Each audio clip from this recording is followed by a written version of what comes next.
Hello and welcome to Mind Your Life. My name is Maria, and today I'm going to touch on a subject of why are you keeping yourself so small in a world that's so wide?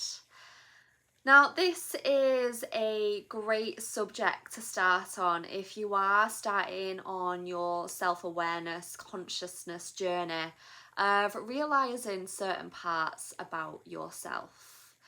If you are going to turn around and ask yourself, who am I guarantee you probably couldn't write a list and will be very confused about who are you? Who are you? Because in reality, there is no me, no my, and no I. Just you and your conscious awareness to be anyone you essentially want to be. If you look at the world around you, about the movies that's been made, the songs that have been wrote, the radios, the people that you meet in your everyday life, the jobs that have been made, the things that have been made on this planet, they're all an idea and a creation of the mind through action. And when we look at ourselves, we can often find ourselves being held really small and living very fearfully within ourselves. So fear and scarcity and living in a small pond as a big fish is all the ego. And the ego is a journey that you go on of self-discovery, and that's when you realize there is no me, no my, no I, and you can achieve anything that you want to achieve. You just need to watch your mindset and how you speak to yourself. So maybe you have a dream of getting a really nice house. And in your mind, you are constantly saying, I am not good enough to get that house. And you stay in your small space, in the space that isn't exactly serving you, in a space that makes you feel small, when you feel like you've outgrown it, but you generally feel like you don't deserve it. Or maybe you're going after that job and you feel like everyone else is better than you. And just begin to observe these thoughts with some sort of curiosity, of awareness, like you're a fly on the wall. And then begin to realise that we are all just human beings with this awareness of our minds, and we get that conscious decision to redirect our thought processes. So the first step is to realise, where did that thought come from in the first place? Maybe it was a family member when you was at a young age. Maybe it's as you've got older and you've sort of stayed the same because you were scared about what's on the other side. Our brains often go to the fact that they think they know before they experience to protect us. And that's where scarcity comes in. That's where fear comes in. When really we actually don't know what's on the other side of what's outside of our thought process.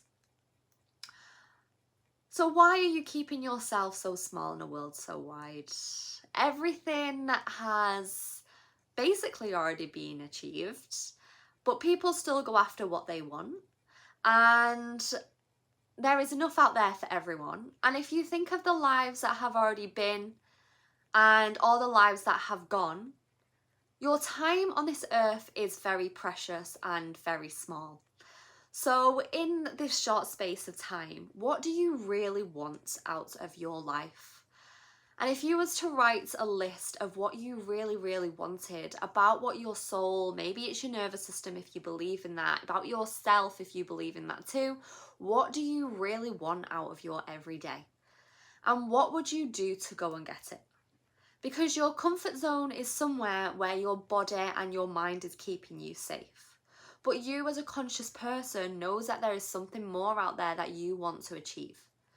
So if you took the time in this life where you're still alive to begin again, what are the choices you'd make to see where you were in a year's time? Because consciousness is the key aspect of building your life around something that you truly, truly want. The first step is diminishing the ego and realising that fear is a protection of the mind. And it's time to take that protection barrier off and go out there and really achieve something that scares you, that feels bigger than you.